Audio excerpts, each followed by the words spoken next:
नमस्कार, मी नवनाथ गुरव आणि आपण पाहता समर्थन लाईव्ह। पालघर लोकसभा मतदारसंघाच्या अनुषंगाने राज्याचे मुख्यमंत्री एकनाथ शिंदे यांच्या पक्षाचं राजकारण कसं अडचणीत आहे या संदर्भातील काही तपशील आता आपण या ठिकाणी मांडणार आहोत। राज्याचे मुख्यमंत्री म्हणून एकनाथ शिंदे सरकारचा कारभार चालवत आहेत। एकनाथ शिंदे मुख्यमंत्री असणं इथपर्यंत सर्व आलबेल आहे, परंतु एकनाथ शिंदे यांचं राजकीय भविष्य त्यांच्या पक्षाच्या राजकीय वाटचालीवर अवलंबून आहे आणि पक्षाची राजकीय वाटचाल प्रचंड अडचणीमध्ये आहे। एकनाथ शिंदे यांच्यासोबत आलेले खासदार आता प्रत्यक्ष लोकसभा निवडणुकीत उमेदवार म्हणून असतील की नाही याबाबत प्रचंड साशंकता व्यक्त होत आहे। एकनाथ शिंदेंना लोकसभेच्या किती जागा मिळतील? आता लोकसभेच्या जागा ज्या मिळणार आहेत त्यावरून त्यांच्यासोबत असलेल्या आमदारांची आता अस्वस्थता दिवसेंदिवस वाढत आहे। एकनाथ शिंदे राज्याचे मुख्यमंत्री असण्याच्या पलीकडे त्यांचं संपूर्ण राजकारणच अडचणीत आहे, कारण एकनाथ शिंदे यांच्या पक्षासमोरच्या राजकीय अडचणी आता दिवसेंदिवस वाढत आहेत। आता लोकसभा प्रचंड अडचणीची ठरते, उद्या विधानसभेत याहून अडचणीची परिस्थिती असेल आणि पदाधिकाऱ्यांमधली कार्यकर्त्यांमधली अस्वस्थता दिवसागणिक वाढत असणार आहे। एकनाथ शिंदे ज्या विचारासाठी, ज्या स्वाभिमानासाठी, ज्या सन्मानासाठी उठाव करून शिवसेनेतून बाहेर पडले, नंतर तो निवडणूक आयोगासमोर त्यांचाच पक्ष आहे असा दावा झाला, हा वेगवेगळा विषय झाला। परंतु एकनाथ शिंदे यांच्याकडे जो त्यांचा राजकीय पक्ष आहे त्या पक्षाचं राजकीय भविष्य काय असा मोठा चिंतेचा विषय आहे। एकनाथ शिंदे यांनी उठाव केल्यानंतर, सरकार स्थापन केल्यानंतर, सरकारमध्ये ते पहिल्यांदा मुख्यमंत्री झाल्यानंतर त्यांना पहिल्यांदाच लोकसभेच्या निवडणुकीला सामोरं जायचं आहे। त्यांच्यासोबत काही 13 खासदार गेले। आता 13 खासदारांपैकी निम्म्या खासदारांना लोकसभेची निवडणूक लढवता येईल का हा एक चिंतेचा विषय आहे। आणि त्या 13 खासदारांपैकीच पालघर लोकसभेचे खासदार राजेंद्र गावित एकनाथ शिंदे यांच्यासोबत गेले आणि आत्ता आपण पालघर लोकसभा मतदारसंघामध्ये नेमकी राजकीय परिस्थिती आता काय आहे आणि एकनाथ शिंदे यांच्यासमोर नेमकी राजकीय अडचण काय आहे याचा तपशील पाहणार आहोत। राजेंद्र गावित आधी मूळ शिवसेनेतून खासदार म्हणून निवडून आले। नंतर ज्यावेळी एकनाथ शिंदे यांनी उठाव केला, बंडखोरी केली, जे काय करायचं ते केलं आणि ते मुख्यमंत्री झाले, त्यानंतर ज्यावेळी लोकसभेमध्ये जे खासदार मूळ शिवसेनेतून गेले होते त्यांनी एकनाथ शिंदेसोबत जाण्याचा निर्णय घेतला, त्या खासदारांमध्ये राजेंद्र गावित यांचा सहभाग होता। आता राजेंद्र गावित यांना पुन्हा पालघर लोकसभा मतदारसंघातून शिंदे यांच्या शिवसेनेतून भाजप महायुती उमेदवारी देईल का हा मोठा चिंतेचा विषय आहे। आता एक तर राजेंद्र गावित यांच्या लोकसभेतील उमेदवारीला, मग ती उमेदवारी शिंदे यांच्या पक्षातून असो, मग ती उमेदवारी भारतीय जनता पार्टीतून असो, त्या उमेदवारीला नैसर्गिकरित्या उत्स्फूर्तपणे तीव्र विरोध आहे। राजेंद्र गावित यांच्या उमेदवारीला महाविकास आघाडी किंवा महाविकास आघाडीतील घटक पक्षातून विरोध होणं हा एक राजकीय भाग असू शकतो, परंतु राजेंद्र गावित हे उमेदवार असू नयेत असा ठराव भारतीय जनता पार्टीच्या पालघर जिल्ह्याच्या कार्यकारिणीने घेतलेला आहे। आणि अशीच काहीशी प्रतिक्रिया शिंदे यांच्या शिवसेनेतील पक्षाच्या पदाधिकाऱ्यांची आहे आणि अशीच काही प्रतिक्रिया पालघर जिल्ह्यातील ज्या सामाजिक संस्था आहेत, संघटना आहेत यांची आहे। विशेष म्हणजे पालघर जिल्ह्याच्या ग्रामीण परिसरातील विद्यार्थी आणि युवकांमध्ये राजेंद्र गावित यांना प्रचंड नैसर्गिकरित्या उत्स्फूर्तपणे विरोध आहे। आता एकनाथ शिंदे यांचं राजकारण 2 टप्प्यात आहे। पहिला टप्पा की पालघर लोकसभा मतदारसंघ हा एकनाथ शिंदे यांना स्वतःकडे ठेवायचा आहे। दुसरा टप्पा त्यांच्यासोबत जे खासदार आले त्या खासदारांसोबत एकनाथ शिंदे कायम राहिले, त्या खासदारांच्या राजकीय हिताची काळजी घेण्याची भूमिका एकनाथ शिंदे यांनी घेतली। असे 2 हेतू एकनाथ शिंदे यांना साध्य करायचे आहेत, परंतु एकनाथ शिंदे या दोन्ही टप्प्यामध्ये पूर्णपणे अडचणीत आहेत अशी राजकीय पटलावरची परिस्थिती आहे। आता पहिला टप्पा एकनाथ शिंदे यांना असं दाखवायचं आहे की त्यांच्यासोबत जे खासदार आले त्यांचं राजकीय हित पाहण्याची भूमिका एकनाथ शिंदे घेत आहेत। आता राजेंद्र गावित यांचं राजकीय हित जोपासण्याचं धोरण जेव्हा एकनाथ शिंदे घेतात तेव्हा एकनाथ शिंदे यांच्याबद्दलची राजकारणातली सहानुभूती अतिशय कमी होते। किंबहुना राजेंद्र गावित यांचं समर्थन करण्याची भूमिका एकनाथ शिंदे यांनी घेतल्यानंतर एकनाथ शिंदे यांना नैसर्गिक आक्रोशाला संतापाला सामोरं जावं लागणार आहे अशी संपूर्ण लोकसभा मतदारसंघातली राजकीय परिस्थिती आहे।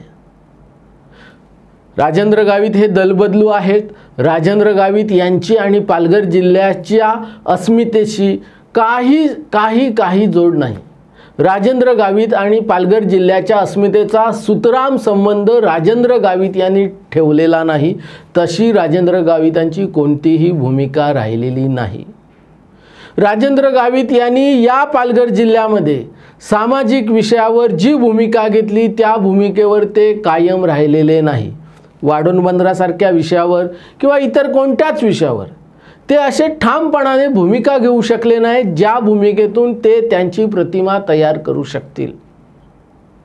पालघर जिल्ह्यातला सिंचनाचा प्रश्न असेल, पालघर जिल्ह्यातला आरोग्याचा प्रश्न असेल, पालघर जिल्ह्यातल्या पिण्याच्या पाण्याचा प्रश्न असेल, पंतप्रधान नरेंद्र मोदी यांच्या स्वप्नातील जलजीवन मिशन अंतर्गत पाणी पुरवठ्याच्या योजनांमध्ये झालेला जो घोटाळा असेल, कोणताच प्रश्न ज्या प्रश्नावर राजेंद्र गावित भूमिका घेऊ शकले नाहीत। फक्त पक्ष बदलणं, आपलं रोगप्रतिनिधित्व कायम ठेवणं आणि आपलं राजकारण तडीस नेणं याच्या पलीकडे राजेंद्र गावितांनी पालघर जिल्ह्यासाठी काही केलेलं नाही।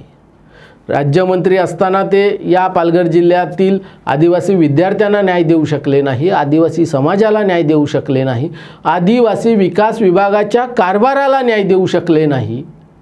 स्वतंत्र पालघर जिल्हा निर्माण झाल्यानंतर या पालघर जिल्ह्यातील कोणत्याच विषयावर राजेंद्र गावितांनी टोकाची अशी एक भूमिका घेतली नाही। फक्त वेळ मारून नेण्याचा कार्यक्रम राजेंद्र गावितांनी केला आणि आता पालघर जिल्ह्यातल्या लोकांनी राजेंद्र गावितांचा कार्यक्रम करण्याचा निर्णय घेतल्यानंतर एकनाथ शिंदे यांच्यावर अशी राजकीय अडचणीची वेळ आली आहे की राजेंद्र गावित यांच्यासाठी उमेदवारी मागायची। ज्या नेत्याच्या उमेदवारीला प्रचंड विरोध आहे अशा नेत्याचं राजकीय समर्थन करण्याची नामुष्की आज एकनाथ शिंदे यांच्यावर आलेली आहे।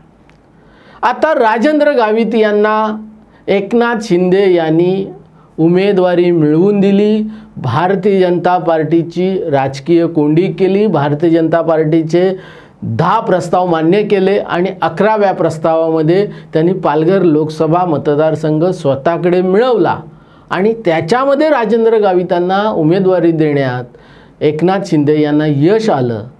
तर आता दुसरा टप्पा एकनाथ शिंदे पालघर लोकसभा मतदारसंघ स्वतःकडे ठेवतील का?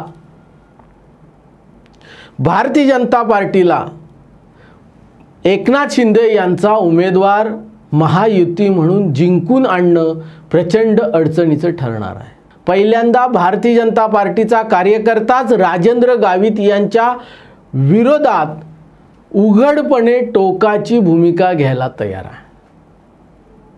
दुसऱ्या बाजूला राजेंद्र गावित ज्या पक्षातून म्हणजे एकनाथ शिंदे यांच्या पक्षातून जर उमेदवारी घेतील तर एकनाथ शिंदे यांच्या पक्षाकडे पालघर जिल्ह्यात जनाधार कुठे आहे हा मोठा संशोधनाचा विषय आहे।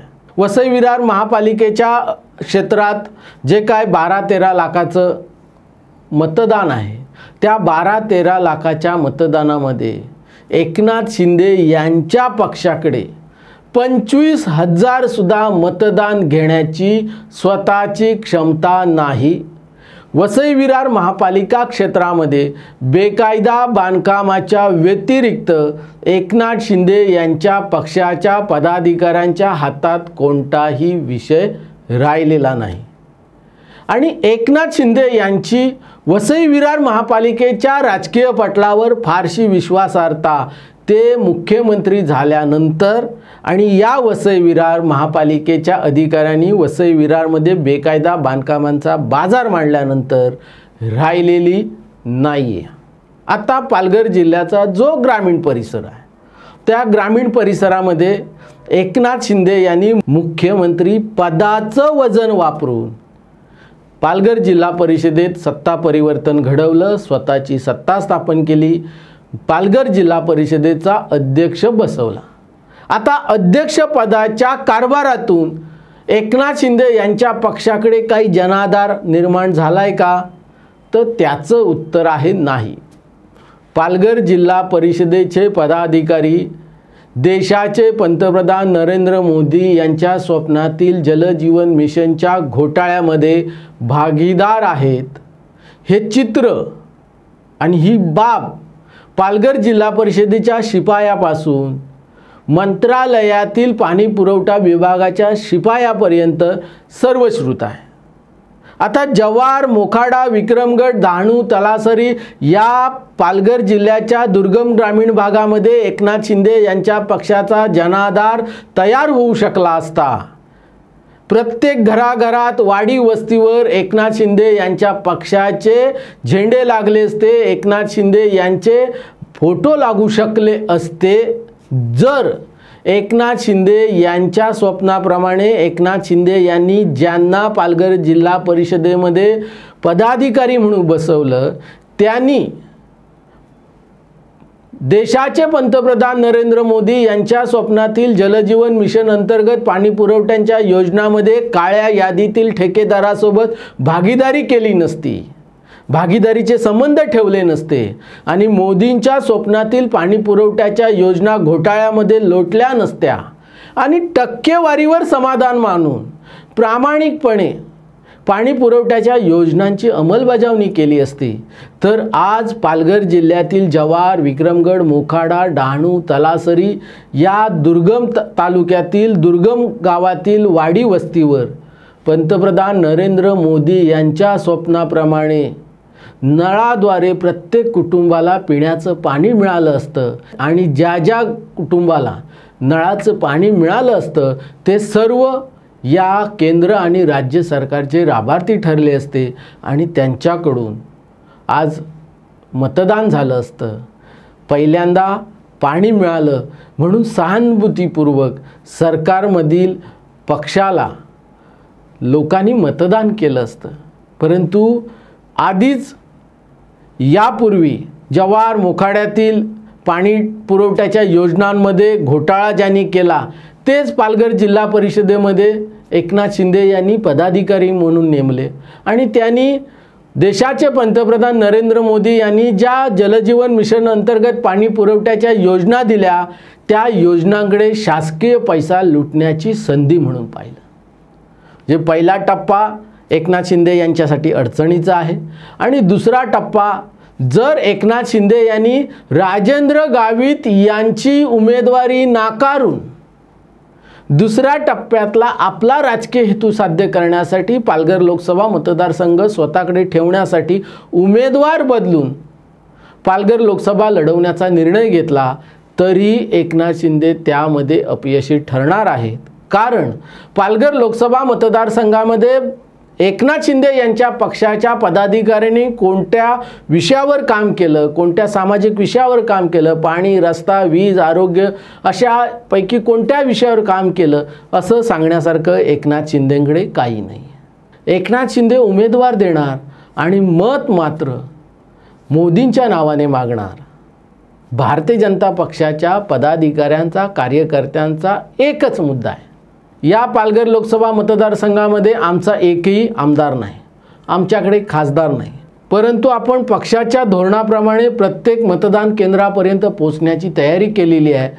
प्रत्येक बूथनिहाय कार्यकर्त्यांचं व्यवस्थापन भाजपने तयार केलेलं आहे आणि भाजपकडे मतदान घेण्याची क्षमता आहे. आणि जर तुम्ही एकनाथ शिंदे यांच्या पक्षाचा उमेदवार येथे देणार असाल आणि त्या पक्षाकडे प्रचारासाठी काही नसेल, प्रचाराचा मुद्दाच त्यांच्याकडे नसेल आणि आपल्या मोदींच्या नावाने एकनाथ शिंदे यांचा उमेदवार जर जिंकून भारतीय जनता पार्टी देणार असेल तर भारतीय जनता पार्टीनेच पालघर लोकसभेमध्ये उमेदवार द्यावा असा आग्रह भारतीय जनता पार्टीच्या कार्यकर्त्यांकडून, पदाधिकाऱ्यांकडून उघडपणे होत आहे.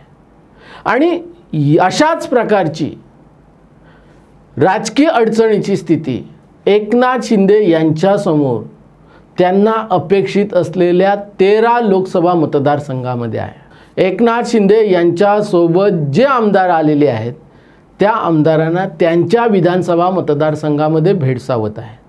ते आमदार मूळ शिवसेनेतून आले, परंतु त्यांच्यासोबत कार्यकर्त्यांचा संच आलेला नाही. ते आले, त्यांच्यासोबत त्यांचे ठेकेदार आले, त्यांच्यासोबत व्यापारी पदाधिकारी आले, परंतु प्रामाणिक कार्यकर्ता, बूथवरचा कार्यकर्ता आज एकनाथ शिंदे यांच्या पक्षात नाही. एकनाथ शिंदे यांच्या पक्षात खासदार होते, आहेत, आमदार होते, परंतु त्या आमदारांना आमदार करणारा कार्यकर्ता जो आहे तो मूळ शिवसेनेत राहिला आहे. आणि आत्ता एकनाथ शिंदे यांच्यासोबत जे खासदार आहेत ते प्रत्यक्ष आत्ता अडचणीला सामोरं जात आहेत आणि त्यांचं दुःख समोर आल्यानंतर एकनाथ शिंदे यांच्यासोबत जे आमदार आहेत त्यांची अस्वस्थता वाढत आहे. कारण एकनाथ शिंदे यांच्यासोबत जे आमदार आहेत त्या आमदारांच्या मतदारसंघामध्ये आपण जिंकून कसं यायचं हा मोठा प्रश्न आहे. त्या मतदारसंघामध्ये एकतर त्यांना उद्धव ठाकरे यांच्या शिवसेनेची अडचण आहे, त्यांना शरद पवार यांच्या राष्ट्रवादीची अडचण आहे, या दोन्हीकडून अडचण नसेल तर अजित पवार यांच्याकडून अडचण आहे.